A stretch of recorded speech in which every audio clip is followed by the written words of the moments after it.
Espero que estén bien, que se la hayan pasado pues lo mejor posible en las fiestas patrias. Y tenemos un especial para ustedes porque pues han pasado muchas cosas en los últimos días en nuestro país y en nuestro continente y pensamos pues que era un buen momento para hacer un alto en el camino y analizar, comentar pues qué pasó en México con la visita tan comentada el 15 y el 16 de septiembre, llegó el 16 con motivo de las fiestas patrias del señor Díaz Canel y también con motivo de su participación, pero eso ya viene después, en esta Comisión de Países Latinoamericanos y del Caribe, la CELAC. Y además de todo eso, pues, ¿qué está pasando con Argentina? Un país latinoamericano que, como ustedes saben, tuvo un proceso electoral el pasado domingo, si no recuerdo mal, y bueno, pues las cosas no salieron para el kirchnerismo ni para el señor Fernández, porque son dos cosas distintas, pues como lo pensaban. Y justo por eso, pues aquí está, como siempre, nuestra amiga y querida compañera, Stephanie Enaro. Stephanie, ¿cómo estás, amiga? Hola Tere, hola Jaime, muy feliz de estar aquí con ustedes y pues dando el grito porque, híjole, No, ahora sí, hay mucho que decir. claro que sí. Y fíjese que hoy nos da de veras enorme gusto que nos acompañe un hombre que se ha dedicado durante toda su vida al análisis político y a los temas internacionales, que tiene muchos libros publicados y que es además nuestro amigo también desde hace mucho tiempo. Aunque somos muy jóvenes todos, claro, pero somos muy amigos hace mucho. Y me refiero a Pedro Arturo Aguirre. Pedro, ¿cómo estás? Somos unos bebés, Tere, todavía, pero con el gusto de siempre de saludarlos. Stephanie, Jaime, siempre un honor, Tere, por supuesto, y todo tu auditorio, que para mí siempre será un privilegio estar aquí con ustedes. Al contrario, Pedro, muchas gracias. Estamos todos muy contentos. Bueno, Jaime, pues si quieres empieza con comentarios, preguntas, lo que tú digas. Bueno, pues a mí no me presentaron con tanto Ay, afecto bueno, como Jaime a Guerrero, Stephanie y Pedro, qué barbaridad. pero pues No yo sí necesitas también les doy la presentación, bienvenida a Jaime. Stephanie y a Ahora, Pedro. tú eres el Jaime, alma de ponte este en mi lugar. casa. No, lo que pasa es que pues, es que como le debo a Tere, pues anda céntrica. Pero Exacto. juro que se lo voy a pagar aunque sean abonos. Bueno, ya hablando en serio, miren, me da mucho gusto que estén Pedro y Stephanie. Vamos a tratar este asunto de temas internacionales. Yo les diría algunas cosas antes de darle la palabra. Miren, esto de los asuntos internacionales, a veces los mexicanos los vemos muy lejos y no debe ser así, porque mucho de lo que está pasando en el mundo, pues tarde o temprano nos toca o nos toca de lleno.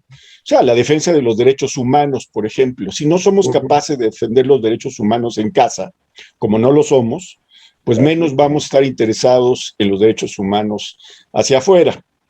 Entonces, hay varios temas, ya los dijo Tere, la visita de Díaz Canel. ¿Por qué la visita? ¿A qué viene Díaz Canel? ¿Qué busca Díaz Canel? ¿Qué busca López Obrador con este acercamiento? Dicen que es una cortina de humo. Yo creo que es algo más que una cortina de humo. Me va a gustar oír la opinión de Stephanie y Pedro. Y luego viene la CELAC el sábado, y hay muchos rumores sobre la CELAC.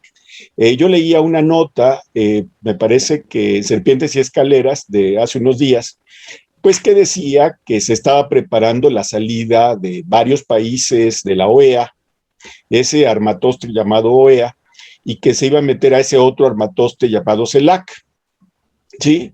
Y que esto iba a ser el inicio de una especie de, pues, de acto de rebeldía, independencia, etcétera. La pregunta es, ¿será cierto? ¿Tendrá con qué? ¿Tendrá sentido? ¿Tendrá fines? Y bueno, varios países llegan a esta cita, pues, como dice siempre Tere de broma, con biombo y platillo, no con bombo y platillo, sino con biombo y platillo. Con biombo porque les da vergüenza, y entre ellos está pues Argentina, que después de los resultados electorales pues el propio Fernández dijo, algo hicimos mal, no, pues casi no hicieron nada mal. En fin, entonces están esos temas sobre la mesa. Le doy la palabra primero a Stephanie y posteriormente a Pedro. Stephanie, adelante. Hola, Jaime, es que efectivamente con todo lo que acabas de decir, efectivamente seguimos dando el grito, pero por otro tipo de cosas, porque está muy preocupante lo que está pasando. Bueno, primero vámonos al tema de Argentina. A mí me parece una fenomenal noticia que el kirchnerismo haya sido derrotado de esa manera en las elecciones primarias. Esto es importante porque en las elecciones primarias todos los argentinos están obligados a votar, se eligen más que nada diputados y senadores, pero como están obligados todos, es un buen termómetro de qué va a pasar a las presidenciales. Y bueno, el kirchnerismo perdió en 18 de 24 provincias y perdió su bastión más importante, que es la provincia de Buenos Aires. Y como el alcalde que está ahí es del partido de Macri, de Juntos, de esta coalición que ganó, pues le da esperanzas de poder posicionarse para las próximas elecciones presidenciales. Ahora, el tema aquí, y creo que es algo similar a lo que está pasando en otros países de la región, es que no los derrotó la coalición de centro-derecha de Juntos. Lo que derrotó al kirchnerismo fue la pandemia, fueron las malas gestiones, lo mal que le ha ido a la economía. Argentina tiene una deuda cercana a los 25 billones de dólares. Eso es muchísimo y aparte puso uno de los confinamientos más largos de todo el continente y eso dañó mucho a la economía y tiene pues a muchos argentinos enojados. Entonces esto fue mayoritariamente lo que hizo que el kirchnerismo perdiera estas elecciones y bueno, puede que Argentina se vuelva a ir a la derecha en las próximas elecciones presidenciales, pero definitivamente acabamos de estar en el preludio de una dramática crisis política. Yo creo que sí va a haber tango en Argentina. Y ahora ya, regresando a nuestras fiestas patrias, a mí me parece de muy mal gusto que se mezcle la política internacional con la política nacional. Creo que en una fiesta patria debemos de estar todos unidos, recordar que todos somos mexicanos y tener aquí a la presencia de un dictador divide, sobre todo cuando no tiene nada que ver con lo que se está celebrando. Estamos celebrando nuestra libertad, estamos celebrando nuestra independencia y viene el representante de un pueblo que no es libre. Y de hecho, todas las protestas que hubo en La Habana del 11 de julio, pues todavía no se enfrían. Hay muchos opositores que están en la cárcel, les cortaron la luz, les cortaron el internet para que no se pudieran organizar. Entonces me parece una pésima señal y una ilustración también de que la doctrina estada es selectiva, no intervenimos cuando no nos conviene, pero de una manera sutil, sí. Ya lo hemos visto en el tema de Cuba, en el tema de Venezuela también ha habido un cierto apoyo con ese silencio. Y sobre todo en el marco que se da, se supone que el presidente de Cuba, bueno, que de presidente no tiene mucho porque es el que continúa esta dictadura de los Castro, y es que no se puede decir que Cuba es una democracia porque no hay oposición. Él viene en el marco de la CELAC, que es esta comunidad de estados latinoamericanos y caribeños, en donde quieren desaparecer a la OEA. Y francamente quieren lograr hacer una especie de Unión Europea, pero con los países de América Latina. A mí esto me parece un sueño bolivariano trasnochado, porque para empezar, la Unión Europea, que comenzó en 1951, primero fue una unión económica. Y aquí las cadenas productivas de América Latina y el Caribe no son complementarias. Entonces, más allá de un tinte ideológico, no creo que vaya a dar para más. Y esto obviamente creo que solamente se va a quedar en algo de carácter retórico, porque nuestra economía está ligada a la de Estados Unidos, y cuando Estados Unidos nos jale la correa, pues obviamente sí nos vamos a dar cuenta porque el 80% de nuestras exportaciones van para ese país, pero es francamente indignante que en un día que era nuestro, que era de todos, el presidente lo haya hecho suyo, poniendo los intereses personales antes que los nacionales. Pedro. Yo coincido mucho con lo que acaba de decir Stephanie, y fíjate que primero sobre Argentina. Sí, ganó el partido de centro derecha, ganó las organizaciones que están más cercanas al expresidente Macri. Sí, eso puede estar bien o mal, pero uno lo que se pregunta no es eso. lo que uno debe de preguntarse es cómo es posible que después del gobierno catastrófico que tuvo Cristina Kirchner, corrupto hasta la médula, la señora no esté en prisión, en un reclusorio. Ese es el lugar donde debería en justicia estar Cristina Kirchner en este momento y no como vicepresidente de la Argentina. Es de verdad absolutamente surrealista este escenario en donde una política tan ineficiente y tan corrompida y tan mentirosa y tan obviamente deleznable siga como vicepresidenta del país. Y es que el cáncer que tiene Argentina no es fácil de superar, es un cáncer difícil, porque el peronismo está presente, sea quien esté en el gobierno de la Argentina. Mauricio Macri gobernó 4 años el país y le costó mucho trabajo hacerlo, porque la base sindical tan corrompida y tan difícil y tan dura para trabajar con ellos, y porque buena parte de la cultura política argentina y del estamento en general del país está sumamente arraigado en la cultura populista que heredaron del mal del peronismo. Y desgraciadamente un triunfo electoral, ya sea en presidenciales o ya sea en primarias o ya sea en elecciones generales, no cambia esa circunstancia y hay un mal muy difícil de superar que va a pasar quizá generaciones para poderlo hacer. Es verdaderamente asombroso que Cristina Kirchner sea vicepresidenta de Argentina. Obviamente este gobierno del pobrecito del señor Fernández no ha funcionado porque se convirtió en un matrimonio imposible entre los dos Fernández. El presidente y el vicepresidente tienen muchas diferencias, incluso personales. Se aliaron para unificar a todo el peronismo y poder derrotar a Macri. Lo lograron, pero han gobernado el país como suelen hacerlo los peronistas, verdaderamente de forma deleznable, con una ineficiencia y una corrupción y un caos absolutos, y por supuesto, como ya también decía Stephanie, la cuestión de la pandemia que también ha sido desastrosa. Al principio había caído bien el señor Fernández, hasta sacaba la guitarra y cantaba en los canales de televisión, pero después esto se convirtió en un desastre, en buena medida por las obsesiones ideológicas del peronismo, que no quisieron contratar vacunas que fueron occidentales, que le apostaron a la Sputnik y a la China, que desde luego hubo una gran escasez de vacunas en la Argentina, y eso en buena medida colaboró al desastre de la gestión de la pandemia de Argentina, que ahora tiene problemas a este gobierno tan ineficaz. Y ahora el peronismo está enfrentado, va a vivir el pobre país 2 años catastróficos de mal gobierno, pobre Argentina, y tan entrañable que no sea esa Argentina, pero bueno, pero el tema de fondo, el estructural, es cuándo va a superar ese país el mal, el cáncer del peronismo. Es a mí lo que me gustaría saber.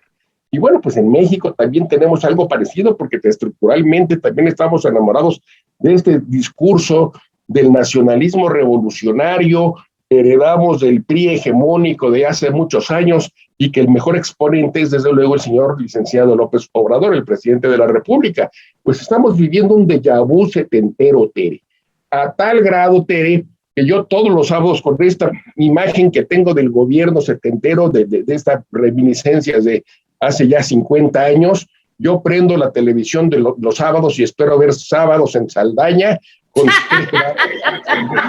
Ya me siento, es el mismo discurso, la misma posiciones que yo viví en mi infancia. Es un absoluto, pero ¿qué está pasando? Obviamente, pues es en buena medida una cortina de humo, porque pues los fracasos evidentes de este gobierno pues son obvios, son pasmosos, son tremendos. Y obviamente que ahora pues casarse con un pleito ideológico, semi-ideológico con Estados Unidos, pues le ayuda de alguna manera a retomar un perfil a este gobierno tan desdibujado, tan ineficiente, tan fracasado. Y por otro lado también pues la afirmación de una vocación autoritaria, definitivamente el deseo de regresar a un esquema político que ya suponíamos superado y que ha regresado con todas sus formas y todos sus fondos, desgraciadamente, a este país. Desde luego que comparto con Stephanie la indignación de que se nos haya robado a todos los mexicanos la oportunidad de tener una festividad de todos unificada, de los mexicanos orgullosos de serlo, y más allá de las diferencias ideológicas o religiosas o lo que tú quieras, pues sentirnos parte de una nacionalidad. Pero este señor, pues la esencia no es esa, la esencia es el regreso a ese pasado del nacionalismo revolucionario y la constante división social. Esa es su estrategia política. ¿Qué más setentero, qué más absurdo que regresar a la lógica de la Guerra Fría, cuando la OEA, evidentemente, yo estoy de acuerdo, la OEA por mucho tiempo durante la Guerra Fría funcionó como una estructura para beneficio de los Estados Unidos y para apoyarlo en su adversidad con la Unión Soviética. Pero ese esquema ya desapareció, ya cayó el muro de Berlín, ya la Unión Soviética no existe, y ahora la OEA puede tener otra lógica de negociaciones, de trato con la principal potencia, nos guste o no, que hay en el hemisferio occidental, que es Estados Unidos. Pero esta idea de echar al imperialismo norteamericano, de deshacerse de él, de hacer que todos los hermanos en Latinoamérica nos unamos y cantemos al unísono, es una idea trasnochada y setentera. Lo que se tiene que hacer es, en todo caso, replantear y reforzar un organismo, llámese OEA como tú quieras, pero donde esté incluido Estados Unidos, porque a final de cuentas es con ellos con los que hay una importante dependencia todavía mayor o menor, y también la necesidad de seguir teniendo negociaciones y seguir teniendo una relación pura. Hacer, evidentemente ya existe, pero hacer esta organización de estados del Caribe y latinoamericanos, pues suena ya algo obsoleto, algo pasado de moda, absolutamente fuera de lugar en el 2021, pero pues aquí, ese es el mundo lejano pasado que ya se perdió, pero donde viven políticos como López Obrador, y es de donde busca seguir sacando raja política, satisfacer a su clientela electoral, distraernos de otros problemas mucho más graves que hay en el país, y de alguna manera legitimar también el creciente autoritarismo que hay en México, mediante estos discursos y estas posiciones tan obsoletas, tan anacrónicas, pero pues es la realidad que estamos viviendo. Yo coincido totalmente y creo que la situación en Argentina, y retomo aquí algo que comentó Jaime, que yo creo que es muy importante. Si tú ves, si abres los periódicos casi de cualquier país europeo, te das cuenta de que Italia tiene mucha información de lo que sucede en Francia, a Francia le importa lo que está pasando en Alemania, no sé, en Suecia tienen interés en la situación de Dinamarca, en fin, hay una interconexión, pero no estoy hablando de lo político, de lo económico, como decía Stephanie, sino estoy hablando de que los ciudadanos están atentos y conscientes de que las interrelaciones comerciales, políticas, los lazos por la cercanía de un país y otro, de los intercambios culturales, sociales, en fin, tienen pues todo que ver uno con el otro, cada uno de los integrantes de estos colectivos. El problema es que, como decía Jaime, aquí en México no nos importa. Cuando vemos lo que pasa en Nicaragua, lo que está pasando en Argentina, lo que sucede en Bolivia, lo que está pasando, o sea, realmente hay muy poco interés por parte de la ciudadanía. No sé por qué, porque sí es un problema viejo, pero siempre, si ustedes se fijan en los periódicos, en los noticiarios, en fin, la nota internacional, el análisis de lo que está pasando fuera, no va en primer lugar. Es más importante cualquier tema, la enfermedad de un cantante o lo que sea, pues, que a mí me parece que también debe de dársele cobertura como a cualquier evento, pero sí me parece que estamos muy alejados, pues, del interés por esto que nos hace ser, pues, estar más alertas a lo que está pasando y a lo que puede pasar en México. Creo que la situación de Argentina, pues, es una situación muy complicada porque lo que comentábamos al principio, realmente hay una división, yo así lo leo, no soy ninguna experta como Stephanie o Pedro o Jaime, yo simplemente como periodista lo que veo es que hay una división interna ahí también entre los que siguen al presidente y los que siguen al kirchnerismo, a la vicepresidenta. Y hoy, hace unas cuantas horas, leía yo una información en cuanto a que 5 ministros que dependen, digamos, que su jefe político es la señora Kirchner, pues ya renunciaron y ya dijeron que ya se van para poner en 3-2 al presidente Fernández. Si el presidente acepta la renuncia, pues es una guerra a muerte con la señora Cristina. Si el presidente no acepta la renuncia y sacrifica a sus propios miembros del gabinete. Entonces va a quedar a merced de esta señora que a mí también me parece no solamente ratera. Yo recuerdo un escándalo, que seguro aquí mis compañeros recordarán, cuando se habló mucho de que apareció un funcionario de pronto muerto porque dice que se suicidó, como algunos que se suicidaron aquí en otros sexenios con 2 balazos o que de pronto pues ya desaparecían. Entonces me parece que la situación en Argentina económicamente también va a empezar a dar mucho de qué, va a empezar a hablarse mucho del tema.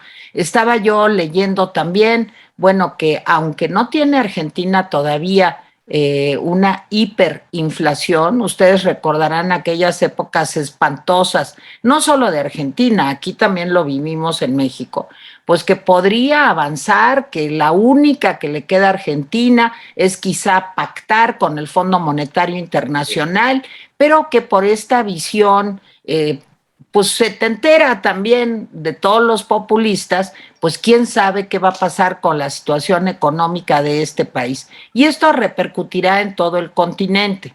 Ahora, qué curioso que el presidente López Obrador, para aterrizar esto en México, pues realmente, ¿quiénes son sus amiguitos? Yo escribía un artículo hace unos días en Etcétera, diciendo, dime con quién andas y te diré quién eres, porque para el presidente López Obrador, ¿quiénes son sus amigos? No puede atacar a Ortega porque ya ven que luego si le dice, si lo toca con el pétalo de una rosa, pues Andrés Manuel se preocupa muchísimo porque pues es su cuate.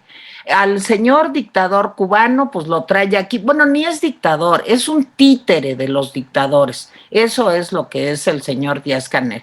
Pues lo trae aquí y lo reciben con biombos, platillos, misas y procesiones y se pone a hablar de que el gobierno estadounidense, el opresor que está difamando, lo que está, en fin, cuando realmente la situación de los derechos humanos en México y en Cuba, pues es algo que nos debería de preocupar a todos y reflejarnos en otro espejo y no en el espejo cubano, que es lamentable. Ahora sí que aquí creemos, creo, los 4 en patria o vida.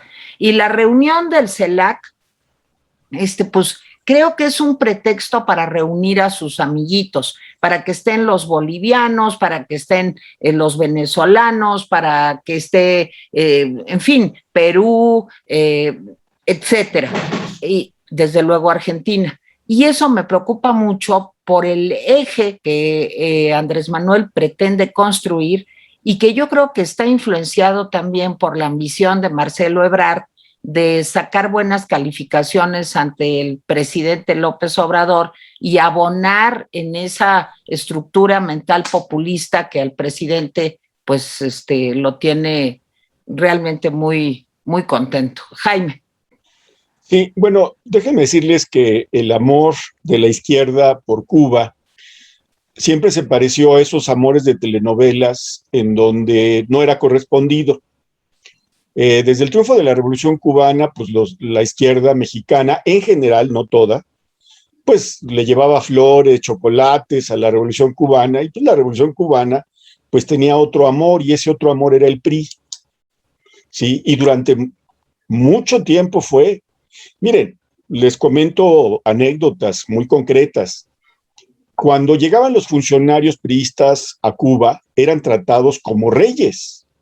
Digo, a mí me constó porque varios de mis conocidos eran priistas y decían, qué maravilloso es Cuba, te dan todo, hasta mujeres, en serio, hasta mujeres te daban.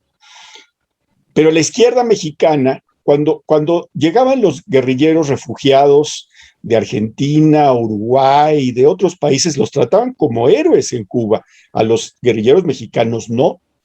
No se les permitía reunirse más de 3 sin permiso. Esto me lo contaron guerrilleros mexicanos que decían, pues allá no podías hacer eso, nos trataban mal. ¿Por qué los trataban mal? Pues porque su amor era el PRI, no la izquierda mexicana. Pero la izquierda mexicana es terca, terca y ciega. ¿Cuándo volteó a ver la Revolución Cubana a la izquierda mexicana? Pues en la época de Zedillo, porque ya ven que Zedillo pues no era un priista digamos, normal. Todavía con Carlos Salinas de Gortari, pues era el gran amor. Yo protesté contra la dictadura cubana desde finales de los 70s, estando en la izquierda.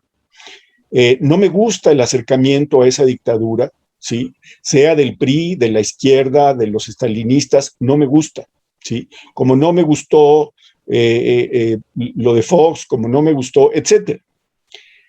Y a partir de Zedillo, la Revolución Cubana volteó a ver a la izquierda mexicana, y en especial a aquellos neopriistas como López Obrador, que seguían simpatizando con esa burocracia de ensueño para ellos que dominaba todo. Entonces, miren, la realidad es que México es América Latina por historia y por idioma, pero es Norteamérica por cultura, economía. O sea, yo tengo conocidos uruguayos y peruanos que me dicen, oigan, qué gringos son ustedes los mexicanos. Pues sí. ¿Y qué mexicanos son los gringos? Cuando uno va a Estados Unidos, no hay ciudad más o menos importante en donde no haya restaurantes mexicanos, tradiciones mexicanas, etcétera. Nosotros somos, por economía y cultura y por relaciones, somos Norteamérica. Estamos más ligados a ello que América Latina, que sí, la historia, el idioma, etcétera. Pero la historia y el idioma no necesariamente hacen lazos. ¿Por qué invita López Obrador? Miren, yo creo que, y esto me gustaría oír la opinión de Pedro y Stephanie, para los presidentes mexicanos siempre fue muy difícil darse espacio ante ese coloso que es Estados Unidos.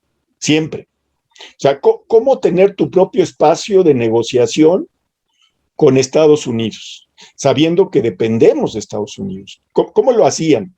Bueno, Echeverría es el maestro en ese sentido, porque hizo el grupo de los 77, fue a la Unión Soviética, a China, a América Latina, el discurso tercermundista. Yo no sé si inquietó a Estados Unidos o no, pero yo estaba seguro en aquella época, y la historia me lo confirma, que era, como decía creo que Stephanie, era retórica, era darse un espacio ante los Estados Unidos, era decir, miren, pues no estoy solo. Pues sí, pero por ejemplo, aumentaron mucho las negociaciones económicas con la Unión Soviética o China después de la visita de Luis Echeverría. Pues no, era la foto, mira, ya estoy aquí en la Plaza Ho Chi Minh, ¿no? Era eso. Y en general los presidentes mexicanos siempre han sido, y lo reconozco, buenos negociadores para darse su espacio ante los gobiernos de los Estados Unidos. Siempre. Miren, Calderón era un consentido del gobierno de los Estados Unidos porque perseguía a los narcos, o sea, estaba metido en su causa. Peña la regó con la visita de Trump porque rompió de alguna manera el espacio.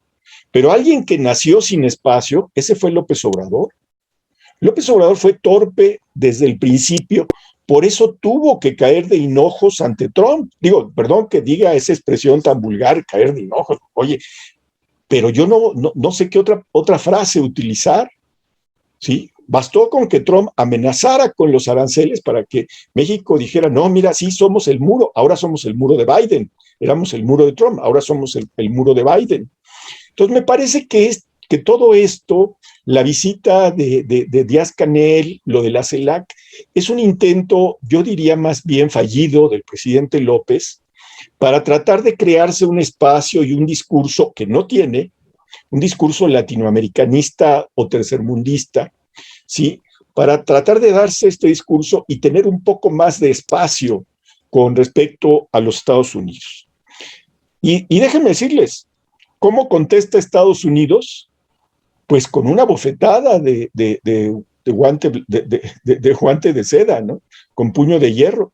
Dice Biden que felicita a los mexicanos por su independencia y que México, y subraya, es un socio apreciado.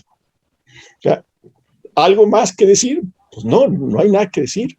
Y curiosamente en estos días el Parlamento Europeo aprobó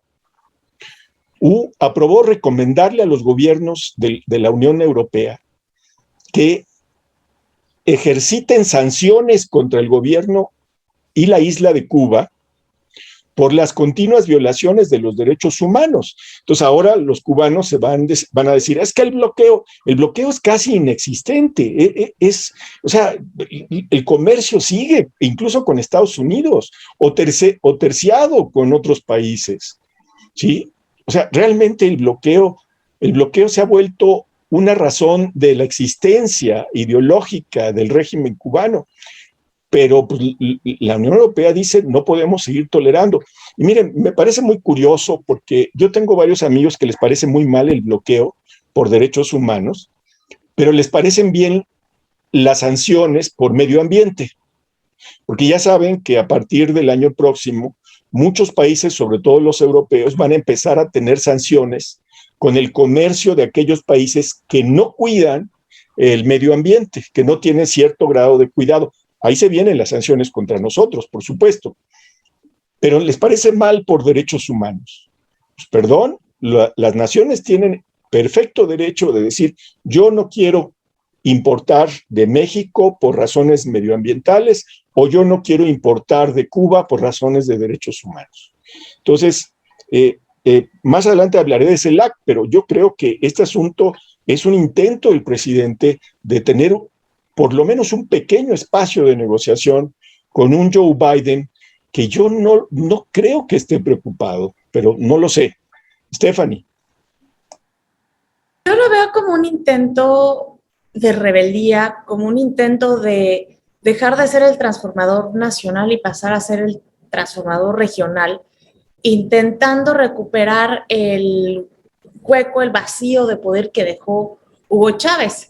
Lo veo en ese intento, más sin embargo creo que es una cuestión fallida y creo que Estados Unidos sabe que esto va a pasar, los deja porque no puede ir más allá de la retórica y no afecta. Me acuerdo muchísimo cuando se empezaron a ver esos pactos políticos, justo cuando vino el yerno de Trump a México en una visita, pues que se tuvo a puerta cerrada, y al día siguiente pues ya empezaba Trump a atacar a México. Entonces hay acuerdos políticos que obviamente pues están llevando a cabo. Ahora, lo que tenemos que ver en términos de lo que está pasando, yo creo que como ya se dio el banderazo rumbo a las elecciones del 2024, lo que están haciendo es inflar el componente antiestadounidense que tenemos dentro del nacionalismo mexicano para capitalizarlo políticamente. Porque en el momento de votar por un nuevo presidente se va a recordar dentro de su cúpula, dentro de sus seguidores, como aquel que se atrevió a desafiar a Estados Unidos. Y va a contrastar mucho, por ejemplo, con Peña Nieto, que cuando Donald Trump nos estaba insultando, pues Peña Nieto estimó a Trump.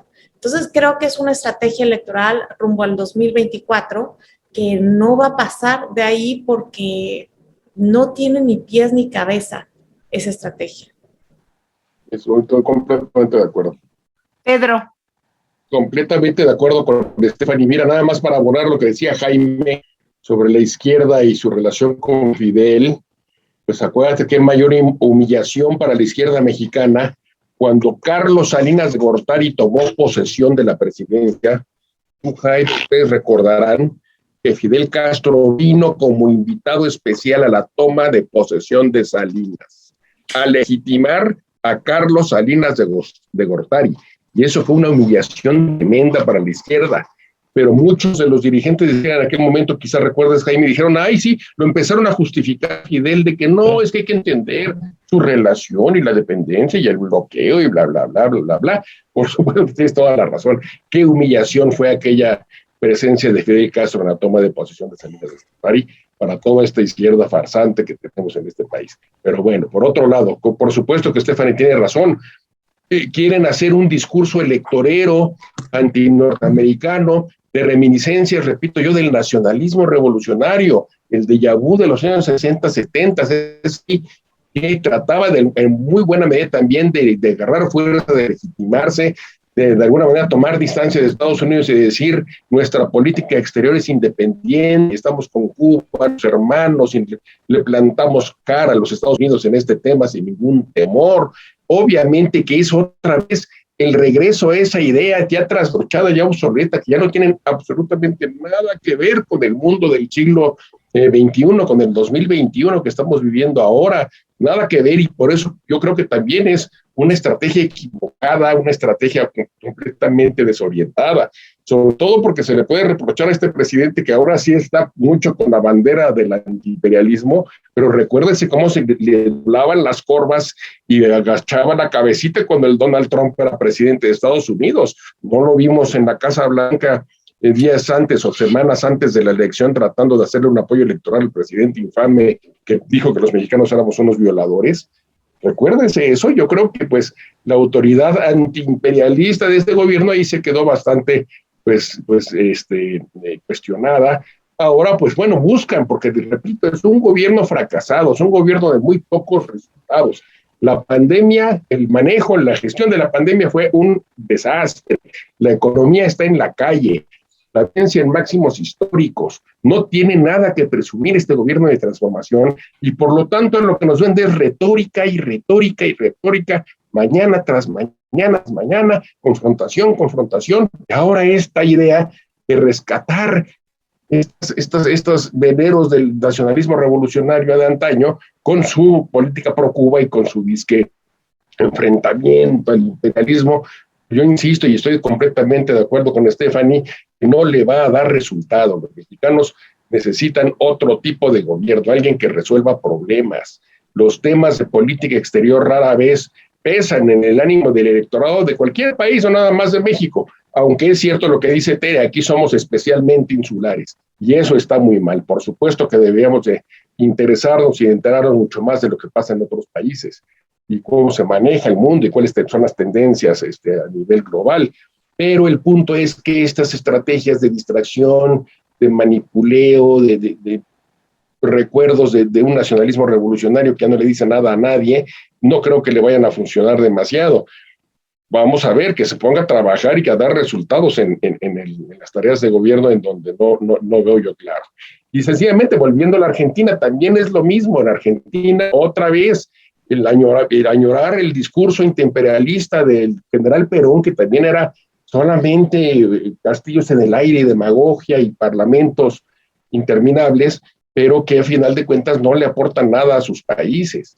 Crear una organización exclusivamente latinoamericana, no dudo que pueda tener su utilidad, pero aquí lo que quiere es salvarle cara a gobiernos populistas que han sido un fracaso, desde el ahora sí que literalmente desde el Río de Bravo hasta la Patagonia, gobiernos que no han funcionado y que por lo tanto buscan con esta retórica obsoleta y pasada de moda antiimperialista, procubana, etcétera, tratar de salvar cara, entretener a la gente y pues demostrar que se tiene una dignidad que la verdad no existe. Bueno, parece ser que ya hubo un, digamos, pronunciamiento en el sentido que comentaba Jaime del artículo de Salvador García Soto se llama, ¿verdad? Sí, de Serpientes y Escaleras, en el sentido de que no van a salir en bloque 16 o 17 países de la OEA, pero que sí quieren dar un giro, digamos, en el sentido de unirse más en esta comisión de países latinoamericanos y caribeños. El rumor que corrió y que seguro todos escucharon es que un grupo grande de países, 16 o 17, iban a salir de la OEA. Desde luego que las relaciones del señor Almagro, tanto con el canciller Marcelo Ebrard como con digamos, la estructura de la 4T, cualquier cosa que eso sea, no son buenas. Y se pensaba que iba a suceder esto. A lo mejor ya cupo un poco de moderación y pensaron en manejarse de otro modo. A mí de esta situación de la OEA tampoco es mi organismo favorito, pero sí quiero decir que de la OEA depende la Comisión Interamericana de Derechos Humanos y pues es una preocupación muy grande porque si en México existe nula preocupación por los derechos humanos por parte del presidente y allí está pues es que no llega ni a florero la Comisión Nacional de Derechos Humanos ni la señora Rosario Piedra, todos los temas que tienen que ver con tortura, muerte. Digo, recordemos nada más todo lo que hemos visto este año, en donde simplemente pues ha habido atrocidades, brutalidades. Recuerdo la más reciente, la de los migrantes, en donde personal del Instituto Nacional de Migración y miembros de la Guardia Nacional le pateaban la cara a un haitiano, si no recuerdo mal. Y en fin, cuántas brutalidades hemos presenciado sin que se conmueva el presidente con relación a estos hechos. Y no es porque me importe, porque sea buena persona y diga, ay, qué barbaridad. Un presidente, ya lo hemos dicho, no está para decir, ay, qué barbaridad. Está para tomar medidas, para generar políticas públicas, para diseñar estrategias que impidieran que esto suceda. Sin embargo, en México no hay respeto por los derechos humanos. Y que el presidente diga hoy que es un ejemplo, así lo dijo, palabras más, palabras menos, el gobierno cubano, pues es algo que indigna, que realmente indigna. Entonces, vamos a ver cómo transcurre esta reunión.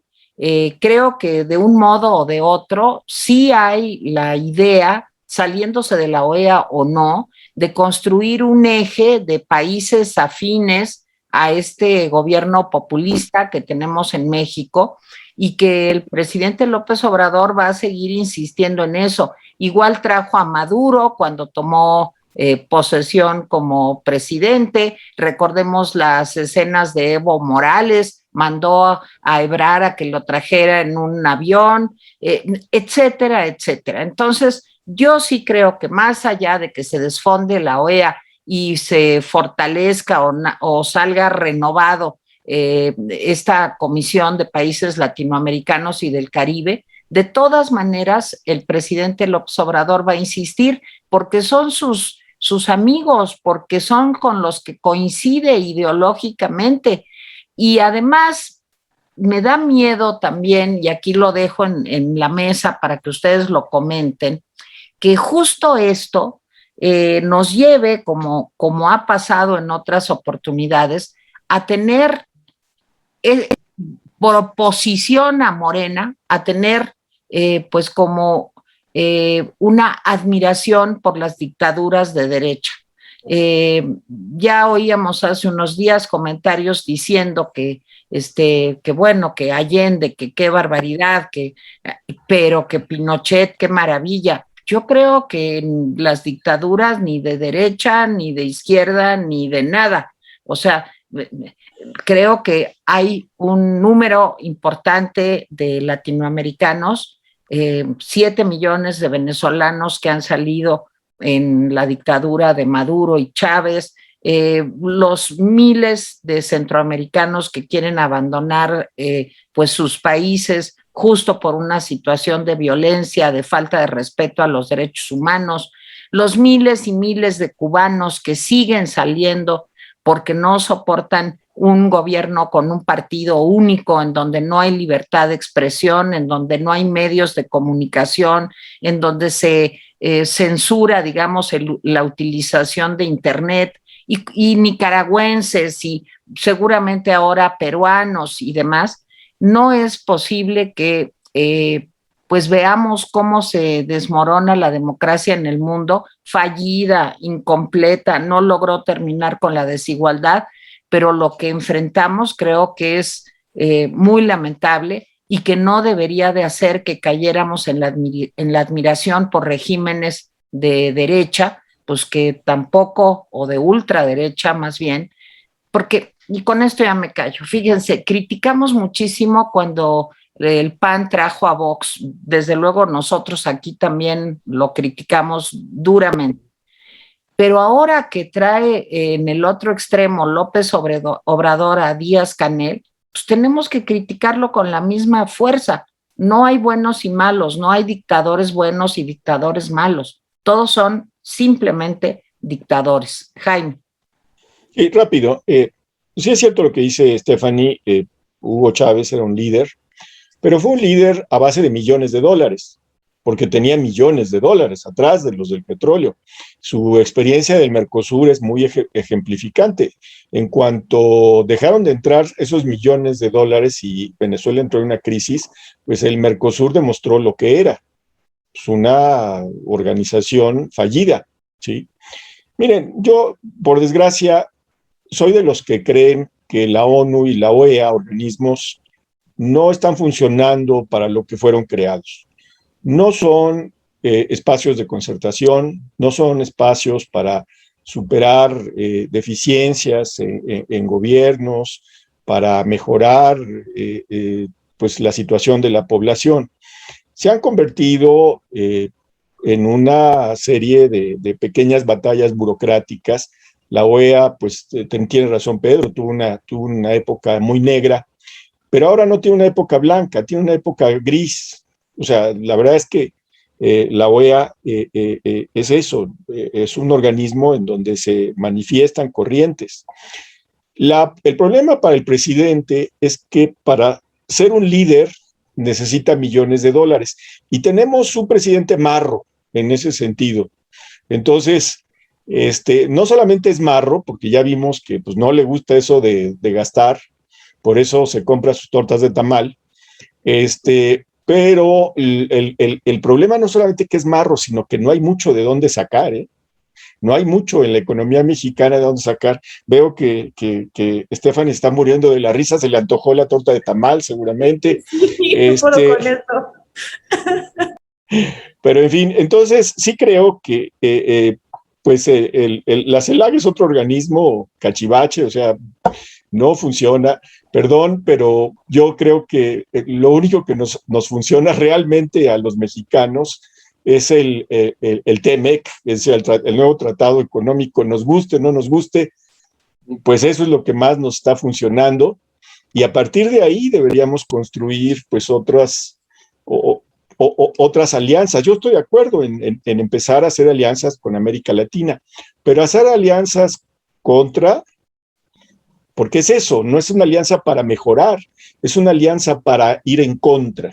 Y creo que eso no va a caminar, lo repito, porque no tiene el observador lo que se necesita, ni en términos discursivos. Estaba oyendo algunos discursos de López Portillo, qué buen orador era, de Echeverría, qué buenos oradores eran, ¿sí? Les daría pena que un hijo de bastardo de ellos, que es López Obrador, pues titubea, se equivoca, dice cosas, yo creo que, en fin, pero sí, creo que en ese sentido el presidente no tiene lo que se necesita, la CELAC no tiene lo que se necesita, y lo que estamos viendo solamente es retórica para ver si Estados Unidos le tiene un poco más de respeto, cosa que no creo. Stephanie. Bueno, yo me quedo con lo de la torta de tamal y con que es un presidente marro. No, en serio, me hiciste reír mucho con este comentario, pero ya para matizar mi intervención, quiero retomar lo que dijo Tere con respecto a los extremos. Justamente creo que tanto el presidente como los panistas cayeron en lo que se acusan el uno al otro de ser.